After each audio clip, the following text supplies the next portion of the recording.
अगर आगे चले तो शायद कभी न थकने वाले सूर्य के सहस्र नाम सुनते सुनते आप थक जाएंगे।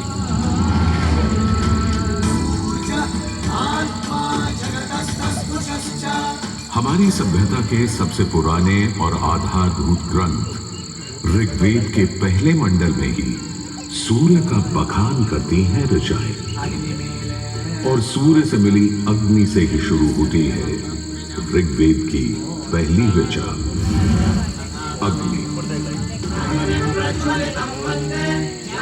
जो सूर्य के प्रकाश और ऊष्मा में थी।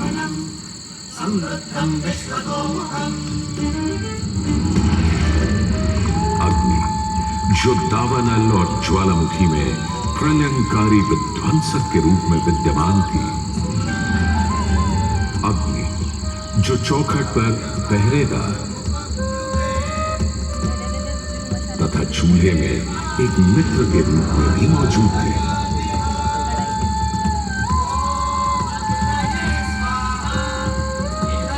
तभी तो भारत ही नहीं, पुरातन मिस्र में रा, दक्षिण अमेरिका में इंती, अफ्रीका में लीजा, फारस में अगी, चीन में झुरान, जापान में कागुत्सूची और खोजिन, तुर्की में अलाज, यूनान में हेफेस्टोस हेलिकोस और रोमनों में वाल्केन और फीबस जैसे पौराणिक अग्नि स्वरूप देवों की कल्पना विद्यमान है।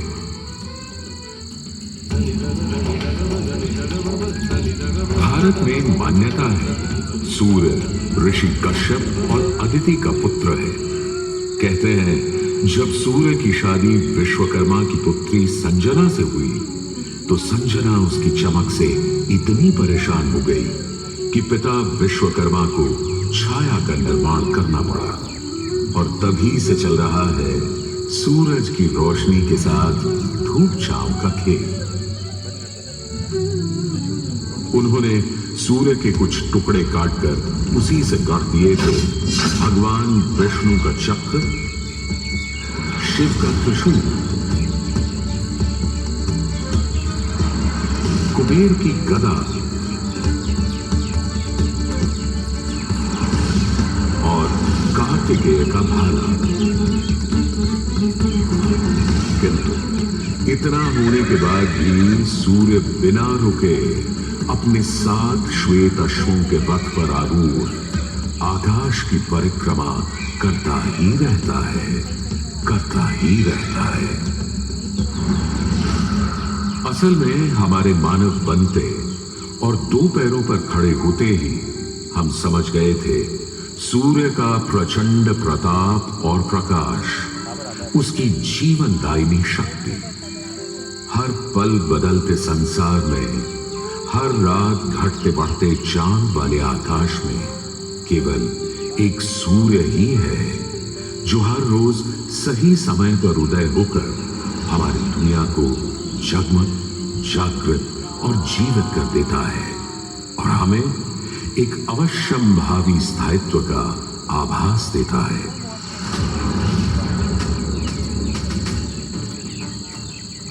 सूर्य से ही तो हमारी फसलें, फल, पक हमें भोजन देते हैं। सूर्य से ही तो हमें बादल और बारिश मिलती है, और सर्दियों में सूर्य जरा रूठा तो जीना दूभर हो जाता है। पेड़ों के पत्ते झड़ जाते हैं, वन्य जीवन गुप्त होकर लुप्त हो जाता है और पूरी दुनिया बेरंग सफेद हो जाती है।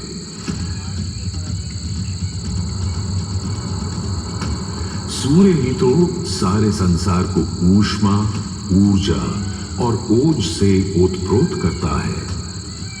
इसीलिए तो ऋग्वेद में कहा है, कांतिमय ईश जनों का मुख प्रकट हुआ है सूर्योदय के साथ। हे ईश्वर, इस आदित्य के उदय के साथ हमें अंधकार, दुर्भाग्य और पाप दोषों से भी बंधन मुक्त कर देना आज।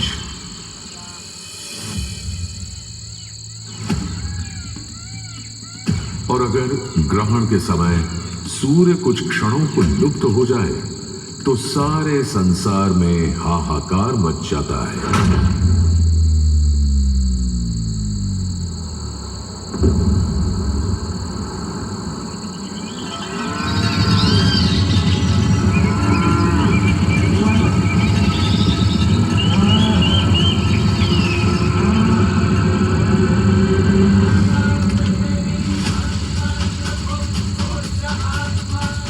यह सूर्य के अनंत गुणों का प्रभाव ही तो है कि सारे संसार में आदिकाल से सूर्य की अर्चना, आराधना और सूर्य मंदिरों का निर्माण होता रहा है।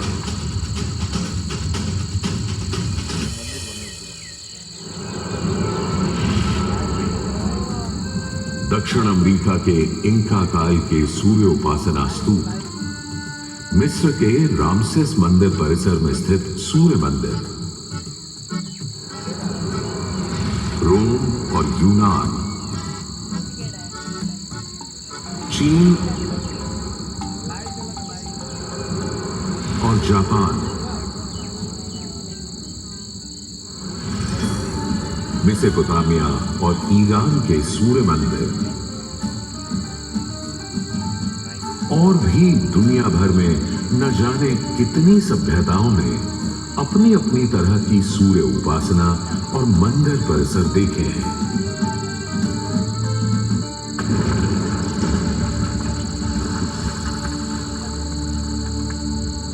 उत्तर में कश्मीर में बना मार्तंड मंदिर, जहां भारत भर के मंदिर परिसरों में सबसे विशाल है, तो पूर्व में ओडिशा का कोणार्क मंदिर सबसे वैभवशाली, पूर्वोत्तर में असम और मणिपुर के सुंदर सूर्य मंदिर देखते बनते हैं, तो दक्षिण में तमिलनाडु, केरल, कर्नाटक आदि के सूर्य मंडप अपनी अलग छटा रखते हैं। उधर उत्तराखंड, उत्तर प्रदेश, बिहार, मध्य प्रदेश, हरियाणा और हिमाचल में भी सूर्य मंदिरों की हार माला सी बनी है।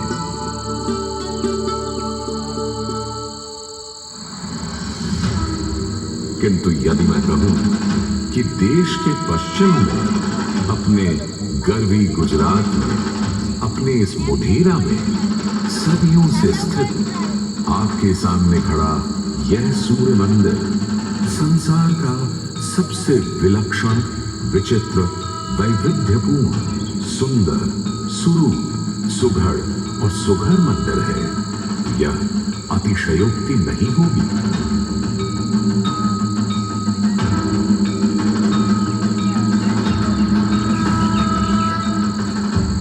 11वीं सदी में चालुक्य घराने के सूर्यवंशी सोलंकी सम्राट भीमदेव प्रथम ने तो यहां एक चमत्कार ही कर दिखाया। सम्राट भीमदेव प्रथम एक बड़े वीर और प्रतापी राजा थे। एक तरफ उन्होंने सोमनाथ का मंदिर तोड़ने वाले महमूद गजनवी से टक्कर ली और उसके तोड़े सोमनाथ को दोबारा से खड़ा किया, तो वहीं पूरे गुजरात में तमाम नए किले, मंदिर, तालाब और बाग बनवाए। उनके अद्भुत शिल्प प्रेम के आज तक साक्षी हैं सिद्धपुर का रुद्र महालय, पाटन का सहस्त्रलिंग तालाब, आबू और देलवाड़ा के मंदिर। वहीं उनकी प्रिय पत्नी रानी उदयमती ने बनवाई थी रानी की बाग।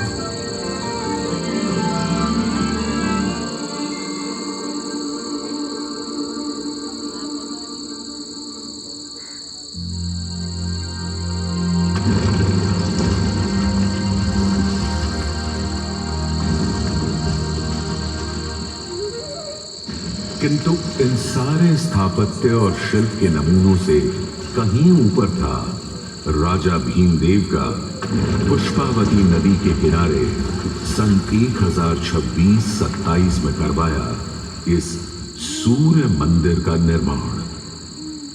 महसाणा से 20 किलोमीटर दूर बने इस मंदिर में आज नदी भले थोड़ी दूर चली गई हो, पर मंदिर के ठीक सामने बना सूर्य कुंड इस सुंदर परिदृश्य में पानी की कमी खलने नहीं देता। सूर्य के प्रकाश पुंज और जल का यह खेल पूरे परिसर को तरंगित और झंकृत करता रहता है।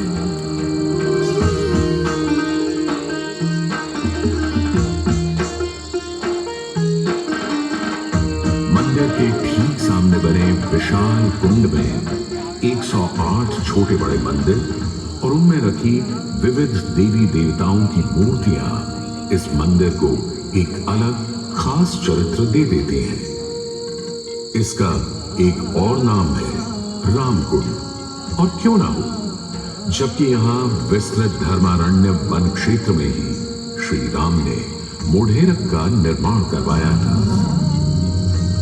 इस कुंड के पानी में मंदिर इस तरह प्रतिबिंबित होता है कि लगता है मानो अग्नि और जल घुल मिलकर कोई खेल खेल रहे हों।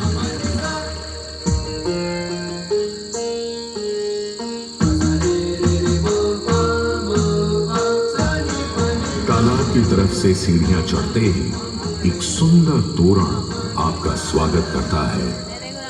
तोरण से होते हुए जैसे ही आप मंदिर के पास पहुंचते हैं, एक नया संसार सामने आ खड़ा होता है।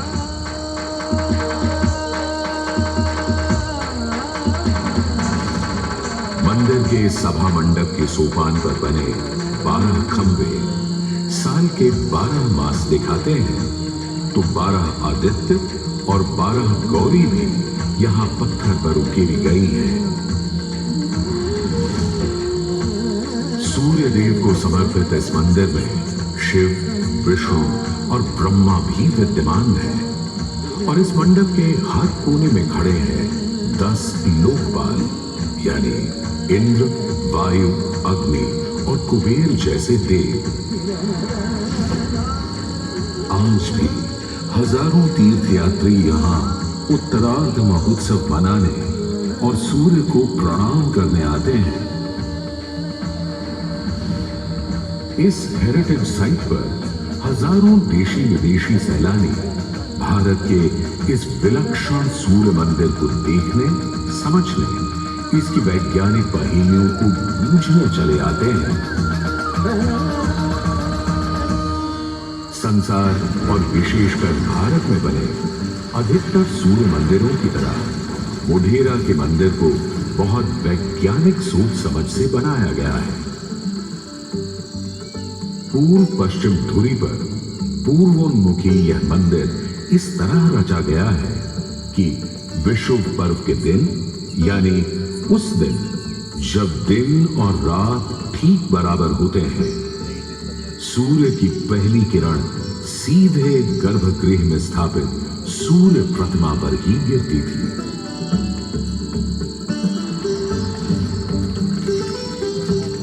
आज हमने सूर्य की कृपा को एक अलग तरह से भी बटोरना, सहेजना और संभालना शुरू कर दिया है। सोलर पावर या सौर ऊर्जा के रूप में आज जब हमें अपनी धरती और पर्यावरण को खनन और प्रदूषण से बचाना है, तो ऐसे में भी सूर्य देवता ही तो हमारे सबसे बड़े मित्र बनकर सामने प्रकट हुए हैं। यहां बैठकर जो शो आप देख रहे हैं, वो भी दिन में इकट्ठी की गई सौर ऊर्जा से ही चल रहा है।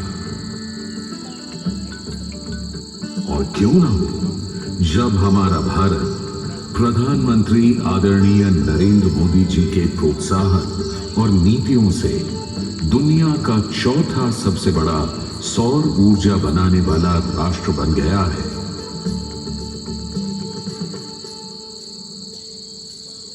गुजरात देश का पहला राज्य है जिसने सौर ऊर्जा को ध्यान में रखते हुए नीतियां बनाई, निर्णय लिए।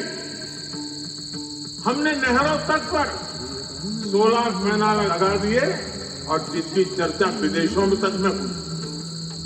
आज भारत रिन्यूएबल एनर्जी के उत्पादन के मामले में दुनिया की चौथी बड़ी ताकत है, दुनिया की।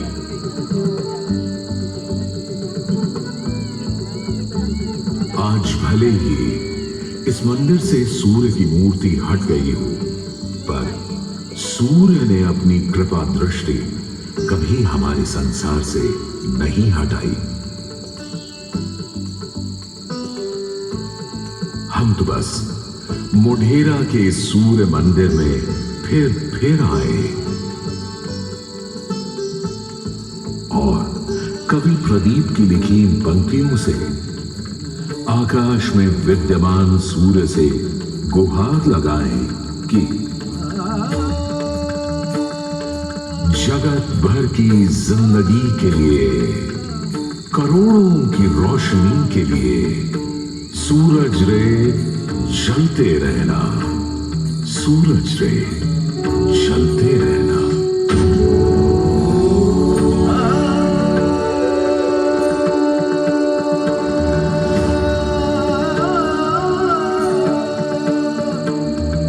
ओम सूर्याय नमः, ओम मित्राय नमः, ओम रवये नमः, ओम भानवे नमः।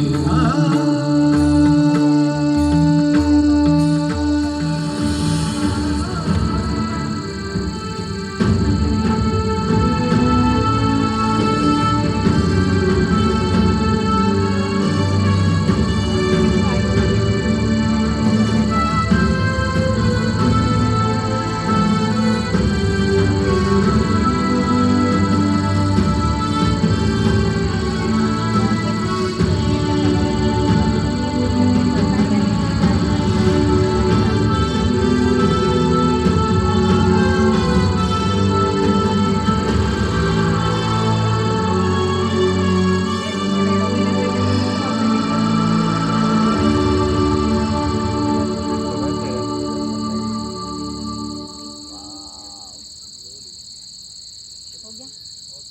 वाह, तिरंगा। ये देखो, वाह, एक ले लो तिरंगे के साथ, ले लो लिया ना? एक। तिरंगे के साथ भी ले लिया, देखो। ओके, लाइट चलो।